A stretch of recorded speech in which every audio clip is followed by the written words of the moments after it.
New year. Happy new year.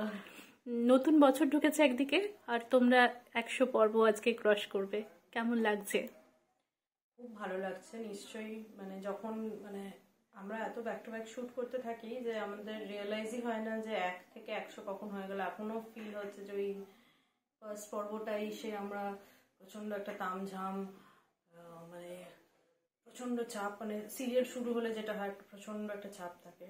করতে করতে যে কবে 100 পর্ব হয়ে গেল অ্যাকচুয়ালি, মানে ইনফ্যাক্ট আনটিল ইয়েস্টারডে আমি জানতামই না। আমাকে আমাদের একজন কো অ্যাক্টরই বললেন যে কালকে তো আমাদের 100 পর্ব, না ওকে রিয়েলাইজই করিনি তো। বাট হ্যাঁ, যখন জানতে পারলাম obviously it's a very good feeling যে আমরা এতগুলো পর্ব এত ফাস্ট কভার করে দিলাম। অ্যান্ড হোপফুলি আরও যেন 100 into 100 বলতে তো বেশি বাড়াবাড়ি হয়ে যাবে, বাট ডেফিনেটলি 1000, 1500 এটা তো হতেই পারে, ওয়াই নট।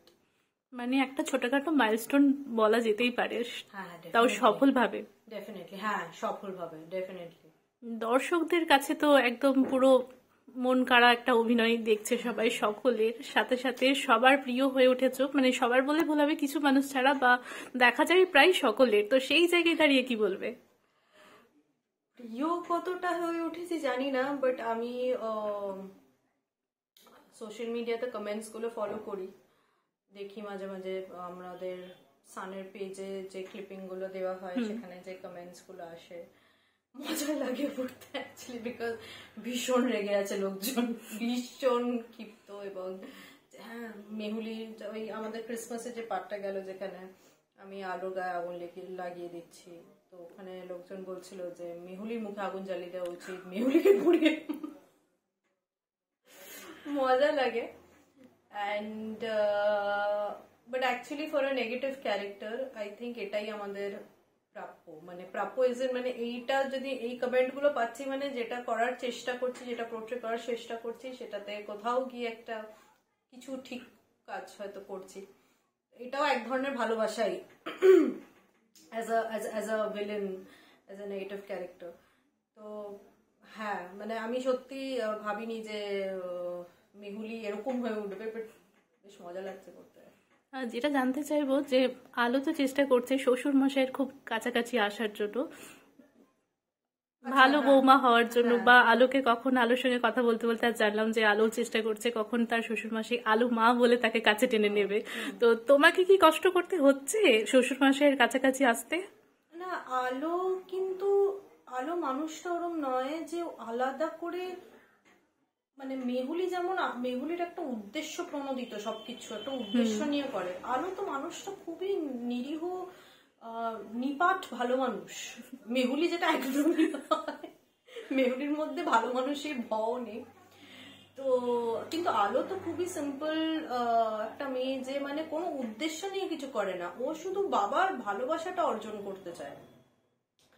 কিন্তু মেহুলি তো ভালোবাসা অর্জন করতে চায় না। মেহুলি শুধু বাবার, যেটা আমরা খুব সহজ ইংলিশ ভাষাতে বুঝে থাকি, গুড বুকসে থাকতে চায়।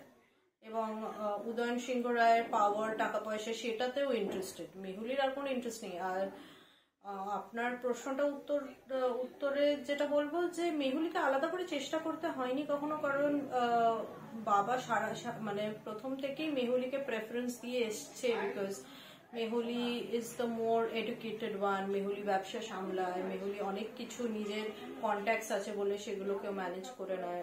সিংহ রায় পরিবারের জন্য অনেক কিছু, ও বাইরের দুনিয়ার ক্ষেত্রে আলো যেমন বাড়ির জন্য করে, মেহুলি তেমনি বাইরের দুনিয়ার ক্ষেত্রে অনেক কিছু করে সিংহ রায় পরিবারের জন্য। তো সেই জন্য উদয়ন সিংহ রায়ের ও প্রথম থেকেই চোখের মনি হয়ে আছে। তো মেহুলিকে আলাদা করে কিছু করতে হয়নি কখনো। তো সব মিলিয়ে 100 পর্বে কি কি চমক থাকছে? 100 পর্বে চমক এখন হচ্ছে যে পিকুকে, যেটা আমরা প্রমোতেও দেখেছি, পিকুকে আলো বাড়িতে ঢুকিয়েছে উড়ে বামন হিসেবে। তো সে এসে নিজে রান্না বান্না মাতিয়ে রেখেছে, মজা নাচ গান করছে। অ্যান্ড এক্ষুনি জাস্ট আমরা করলাম যেখানে, মানে মেহুলিও সেটা এনজয় করছে, মেহুলিও বলছে হ্যাঁ ঠিক আছে, থামালে কেন করো। এবং আমার ভাই হিসেবে একজন, মানে আমাদের একজন একজন ইন্ট্রোডিউস হচ্ছে, এবং তার কি গল্প হবে, কি হবে, সে ভালো না খারাপ, সে কি মতলবে এসছে, সেই সব দেখার জন্য তো দেখতে হবে। গল্প তো বলবো না, দর্শকদের আলো স্বপ্ন নিয়ে সন্ধ্যে 8টা সান বাংলায়। ওকে, থ্যাংক ইউ।